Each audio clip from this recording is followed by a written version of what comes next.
کوئی زرداری، کوئی نواز شریف اس ملک کی بقا کی ضمانت نہیں دے سکتا۔ یہاں اسلام آئے گا تو یہ ملک رہے گا، نہیں آئے گا تو ختم ہو جائے گا۔ اسلام کو اگر تیری فضا راس نہ آئے، اے میرے وطن تجھ کو کوئی آگ لگا۔ لیکن بہرحال یہ کہ پہلی بات یہ، اسلام اور پاکستان لازم و ملزوم ہیں۔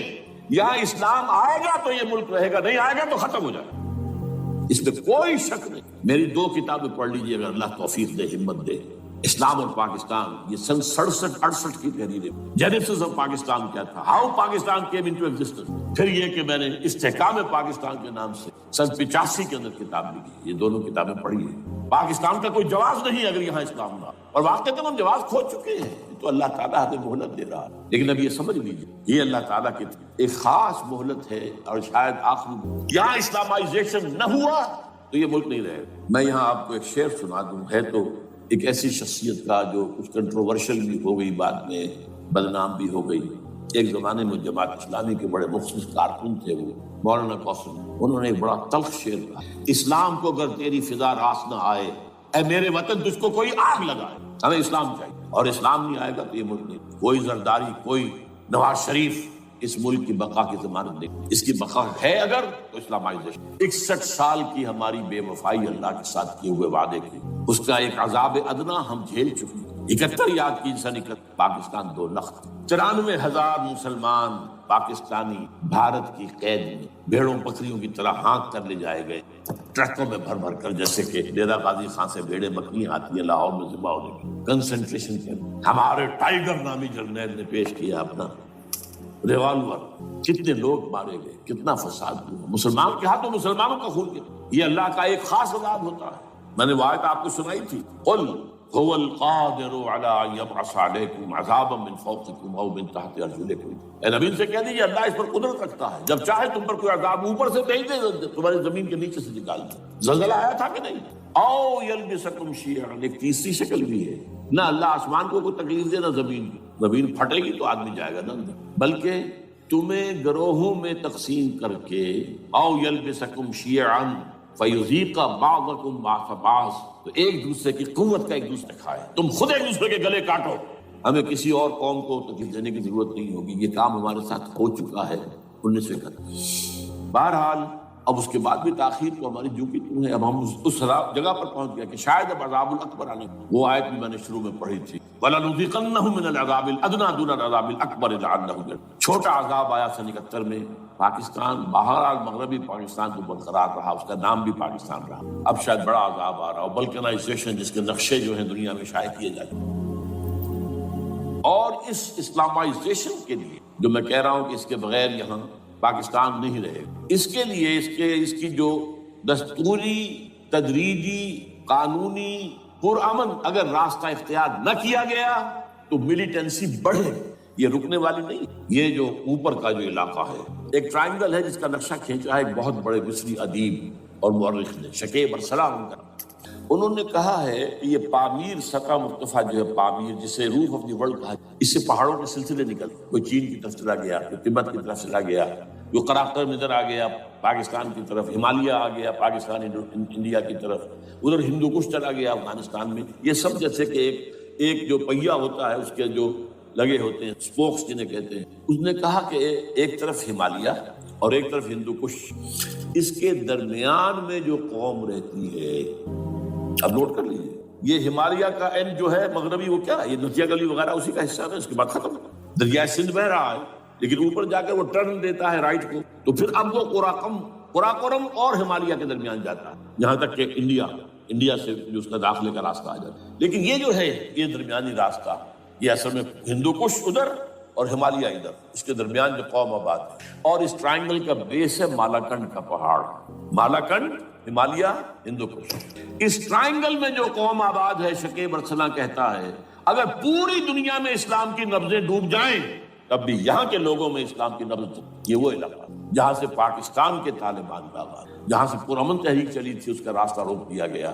اب وہ شدت پسندی پر آ گئے، اور یہ شدت پسندی بڑھے گی اگر آپ نے تشدد سے ہو، اگر امریکہ کے چمچے بنے رہے، اگر امریکی ایجنڈے ہی کو پورا کرتے رہے، اور اپنے لوگوں کو مارتے رہے. تو جواب میں غریق چراغ حقیقت کو گل کیا تم نے تو موج دودھ سے صد آفتاب. یہ اب جو آ رہے ہیں کہاں سے آ رہے ہیں آپ کے خودکش حملہ آور؟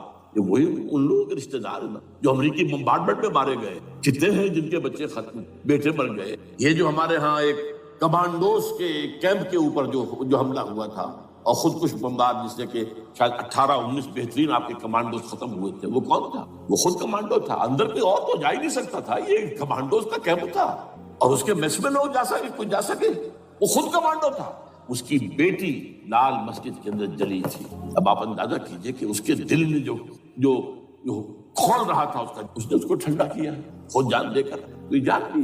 ادھر باجوڑ میں حملہ ہوا تھا، ادھر جو ہماری ملٹری پریڈ کے اوپر حملہ ہو گیا. تو یہ بات رکے گی نہیں. اور یہ ظاہر بات ہے کہ اب شمال سے لے کر نیچے تک کی بات ہے. وہاں پر بھی میں نے شروع بھی کہا تھا یہ خطرہ حقیقی ہے، غیر حقیقی نہیں ہے، وہمی اور خیالی نہیں. اس لیے کہ اب جو اس علاقے سے جا رہے ہیں ہجرت کر کے کراچی، وہی ان کی جگہ ہے، وہیں پر ان کے رشتے دار ہیں، محسود ہیں، وزیر فلاں ہے، یہ ہے وہ ہے، وہاں جا رہے ہیں. اور وہاں پر بھی ظاہر بات ہے کہ جو کچھ ہو رہا ہے افغانستان میں اور جو کچھ ہو رہا ہے شمال سرحدی صوبے میں، اس کا ایک تسلسل ہوگا.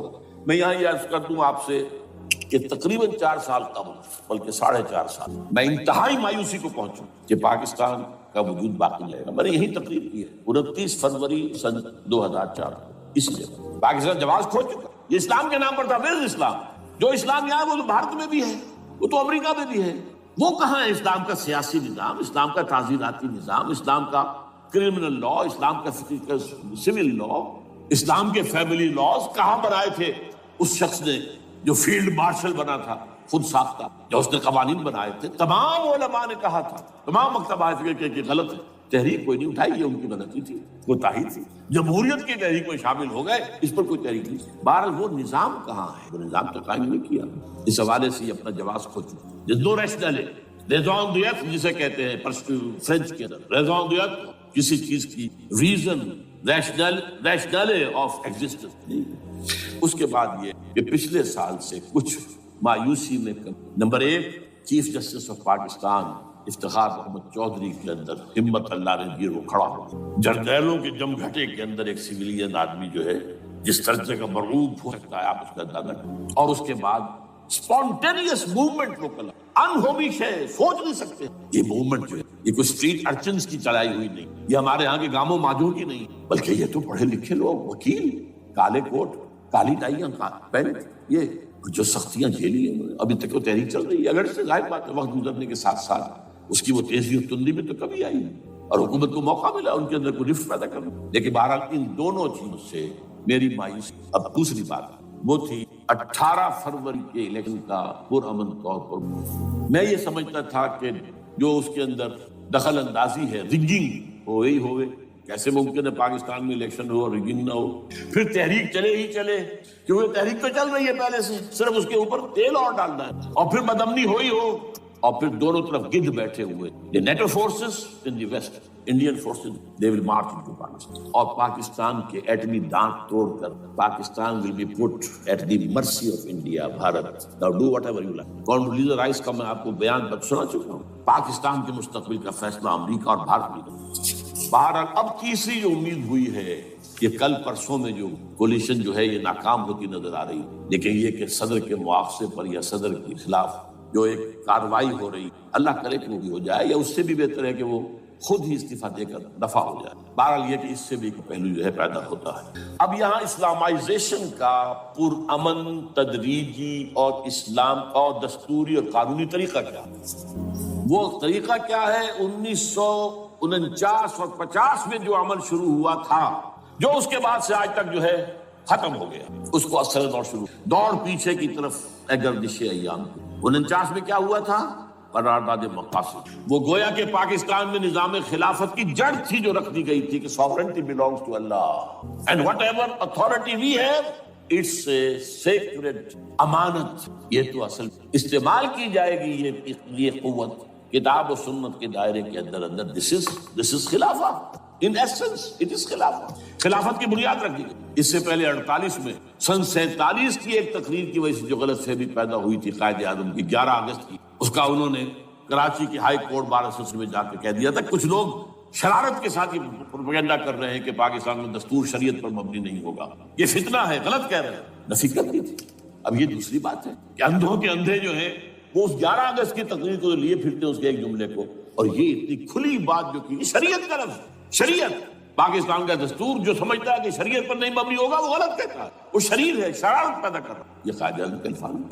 بہرحال اس کے بعد ایک عمل کیا ہوا تھا سن 50 میں، یہاں کے سیکولر عناصر نے ایک بڑا شور مچایا، کس کا اسلام لاؤ گے؟ شیعہ کا، سنی کا، دیوبندی کا، بریلوی کا، وہابی کا، کس کا اسلام؟ اللہ تعالیٰ غریق رحمت کرے ان بزرگوں کو، پاکستان کے تمام مذہبی مکاتب فکر کی ٹاپ کی قیادت جمع ہو گئی کرا، شیعہ، اہل حدیث بھی، بریلوی بھی، دیوبندی بھی، 31 علماء، جماعت اسلامی بھی، مولانا مودودی بھی اس میں، انہوں نے 22 پرنسپلز ایگریڈ اپون، دستور بنانے کے لیے 22 پرنسپلز ہیں، حاضر بناؤ دستور، اب کوئی دلیل نہیں، تمام مکاتب فکر۔ بعد میں ہوا کیا ہے، اس میں کس کا کتنا رول ہے، یہ بڑی درد بھری داستان ہے، میں اس وجہ کو چھیڑنا نہیں چاہتا۔ حاصل کیا ہے، وہاں سے ہمارا پروسیس ڈیریل ہوا، کچھ اپنوں کے کیے، کچھ بیرونی دباؤ، قرارداد مقاصد کی سزا دی گئی لیاقت علی خان کو، تم نے پاس کرائی ہے، اسے ایسے قتل کیا گیا کہ سراغ تک نہیں ملا گیا۔ یہ ایسے تو نہیں ہوتا، اس کے پیچھے بڑے بڑے کریکٹر، بڑے بڑے کریکٹر۔ اب اس کے بعد وہ عمل کیسے شروع ہو؟ ضیاء الحق نے جو ایک ادارہ قائم کیا تھا فیڈرل شریعت کورٹ، اصولی اعتبار سے بہترین قدم ہے۔ وہ کیا تھا؟ یہ شریعت کورٹ ہے، اس میں کوئی شخص لائے پیٹیشن کہ پاکستان کا فلاں قانون جو ہے میں ثابت کرتا ہوں کتاب و سنت کے منافی ہے، یا کورٹ سو موٹے لے لے کسی بھی معاملے کو، ایگزسٹنگ جو قوانین ہیں ان کا جائزہ لے کہ اس میں یہ پورا قانون یا اس کی یہ شک جو ہے یہ خلاف شک، اس پر آرگومنٹ، دونوں طرف کے دلائل ہوں، علماء بھی آئیں، وکلاء بھی آئیں، بحث کریں۔ شریعت کورٹ کا تو میدان ہوتا کھلا، بالآخر اگر کورٹ فیصلہ دے دے کہ ہاں یہ ایگزسٹنگ قانون یا جو قانون قابل زیر غور ہے بننے جا رہا ہے یہ خلاف شریعت ہے یا جزون شریعت کے خلاف ہے، تو وہ اسے کینسل کر دے گا اور کہہ دے گی کورٹ کہ اگر یہ مرکزی معاملہ ہے تو مرکزی حکومت، صوبائی معاملہ تو صوبائی حکومت اتنی مدت میں 3، 4، 6 مہینے اندر اندر اس کی آلٹرنیٹ لیجسلیشن کر لے، جیسے ہی مہلت ختم ہوگی یہ قانون ڈیفنکٹ ہو جائے۔ اصولی اعتبار سے اس سے زیادہ صحیح اسکیم کوئی نہیں سوچ سکتا، آج بھی میں قائل ہوں، لیکن یہ بدبختی تھی اس شخص ضیاء الحق، اس کو بالکل غیر مؤثر کر دیا، 2 ہتھکڑیاں پہنا دی، 2 بیڑیاں۔ کانسٹیٹیوشن آف پاکستان آپ کے دائرے کار سے خارج ہے، یہ سیکریٹ کاؤ ہے، ہاتھ نہ لگانا۔ جو جوڈیشل پروسیجرل لاز ہے، ضابطہ دیوانی، ضابطہ فوجداری، یہ بھی تمہارے دائرے سے خارج ہے۔ مالی معاملات 10 سال تک خارج، اور فیملی لاز مستقل خارج۔ انا للہ و انا۔ اب کرنے کا کام کیا ہے؟ نمبر 1، فیڈرل شریعت کورٹ کے دائرے پر جو تحدیدات ہیں، لیمیٹیشن سے ختم کی جائے یکسر۔ نمبر 2، اس کا سٹیٹس کم سے کم ہائی کورٹ کے درجے کا ہو۔ نمبر 3، اس میں جید علماء کو لا کر بٹھایا جائے، ان کی میجورٹی ہونی چاہیے، وکلاء بھی ہوں، جدید تعلیم کے، جدید قانون کے جاننے والے، لیکن علماء بھی ہوں۔ اگر آپ جید علماء کو لے آئیں گے تو پھر وہ جو عام مولوی ہے بیچارہ، وہ جو پوری طرح نیم خواندہ ہے یا نیم تعلیم یافتہ ہے، یا ہمارا عام آدمی ہے جو طالبان کے انداز کے اندر وہ شدت پسندی پر آ گیا ہے، اسے یہ اندازہ نہیں ہے کہ دین میں اہمیت کیا، کس شے کی اول ہے، پھر دوسری کون سی ہے، ثانی شے کون سی ہے۔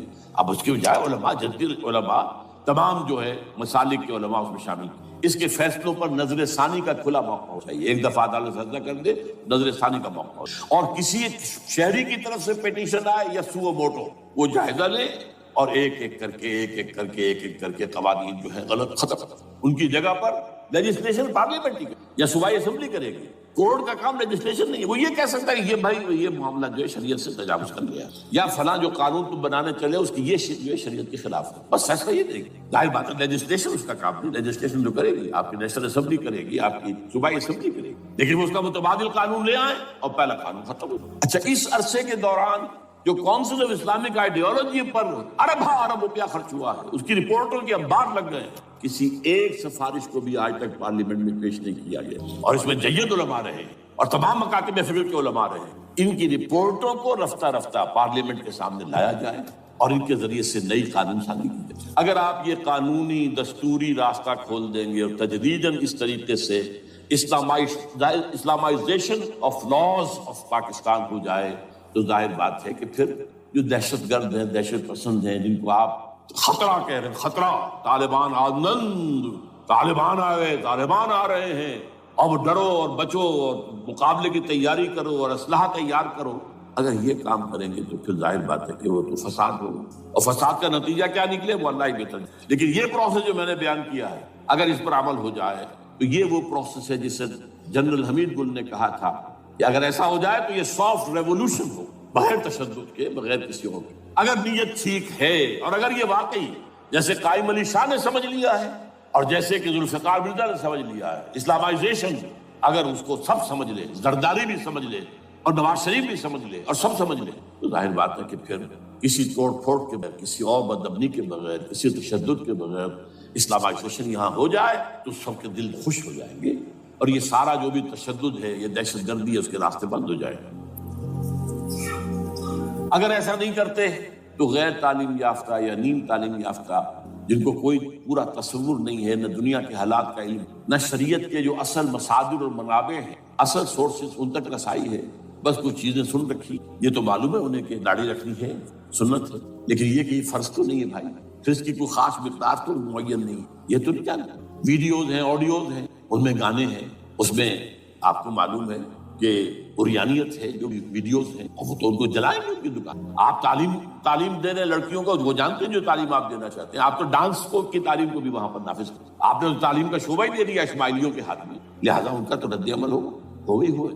اس کا راستہ اگر روکنا تو اس پروسیس سے جو میں نے بیان کر دیا ہے، جس کو میں بیان کر رہا ہوں نہ معلوم کب سے، نواز شریف صاحب، ان کے والد میاں محمد شریف صاحب مرحوم، اور شہباز شریف صاحب اور عباس شریف صاحب چاروں میرے پاس آئے تھے، 2 دفعہ آئے تھے، اور میں نے یہ ترمیمی بل پیش کیا تھا جس کے آئٹم میں نے آپ کو گنوا دیے، بہرحال نہیں کیا کچھ، لیکن یہ کہ اگر یہ نہیں کریں گے تو یہ کہ دوسری طرف یہ سمجھ لیجئے اس وقت پاکستان کے دینی مدرسوں میں شدید تحریک چل رہی ہے۔ لال مسجد یہ ایک سمبل بن چکی، یہ ایک علامت ہے، اور یہ ملیٹنسی کی طرف بہت بڑی تعداد میں، خاص طور پر جو طالب علم ہیں عربی مدارس، طالبان کی سورس یہی تو ہے نا، یہی تھے جن سے کہ افغانستان میں طالبان ابھرے تھے اور یہیں سے پاکستان کو ابھر رہے ہیں۔ ان کے اندر شدید لہر ہے اور کوئی بہت بڑا فساد ہو گیا اگر خدا نہ خواستہ تو that will be the end of Pakistan۔ اس سے بچنا ہے تو وہ راستہ اختیار کریں جو میں نے بیان کر، جو میں سال سے بیان کر، دستور کا ترمیمی بل بنا کر دیا،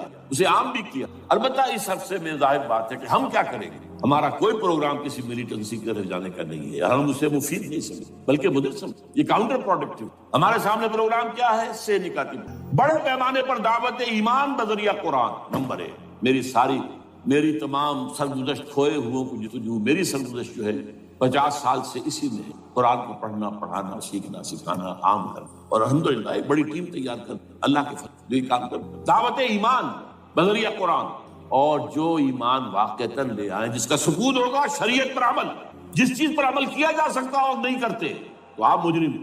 ہاں ظاہر بات ہے اس سے ایک حصہ ایسا ہے جس پر ہم عمل نہیں کر سکتے جب تک کہ نظام نہ بدل جائے، چور کا ہاتھ میں نہیں کاٹ سکتا، آپ نہیں کاٹ سکتے، لیکن جتنے پر عمل ممکن ہے اس پر عمل، ایسے لوگوں کو آرگنائز کیا جائے، بیعت کا نظام، مسنون نظام، قرآن میں معصور، مسنون، منصوص، یہ سارا نظام اس کی بنیاد۔ ایک آدمی وہ آدمی کہے کہ بڑھو تو بڑھو، وہ کہے کہ رک جاؤ تو رک جاؤ۔ نمبر 3 ان لوگوں کا تزکیہ، اور میں بتا چکا ہوں تزکیہ اور تربیت۔ تزکیہ کس بات کی؟ کوئی امنگ، کوئی ولولہ، کوئی مقصد، کوئی تمنا دل میں نہ رہے سوائے اللہ کی رضا کی۔ حکومت مطلوب نہ ہو، اقتدار مطلوب نہ ہو، مال و دولت مطلوب نہ ہو، اللہ کی رضا اور آخرت کی فلاح۔ ہر تمنا دل سے رخصت ہو گئی، حضرت مجنون کا مصرع، اب تو آجا، اب تو خلوت ہو گئی، اے اللہ تو آجا میرے دل میں، میرے دل سے ہر تمنا نکل چکی ہے، خلوت ہے۔ اور تربیت کس کی؟ کہ تیاری ہو جائے اس بات کی کہ تن من دھن سب لگا دیں، جان بھی دے دیں گے جب موقع آئے۔ چوتھا کیا کہ جب تک یہ تعداد کافی نہ ہو، یہ نہیں ہے کہ 150 آدمی لے کر کسی ایک جگہ پر کسی لال مسجد کو ہم مرکز بنا کر بیٹھ جائیں، نعرہ لگا دیں، بلگیر جماعت، اور وہ بھی معتدل تعداد پہ، وہ جب تک نہیں ہوتی تو ہم یہی 3 کام کریں گے، دعوت ایمان بذریعہ قرآن، تنظیم بذریعہ بیعت، مسنون بیعت، تزکیہ اور تربیت کرتے رہیں گے۔ بانشہ درویشی در ساز دمادم زن، دمادم زن، دمادم، یہی کام کرتے رہو، نو ملیٹنسی، نو الیکشنز۔ لیکن جب تعداد کافی ہو گئی تو ایک منظم اور پرامن مطالباتی اور احتجاجی تحریک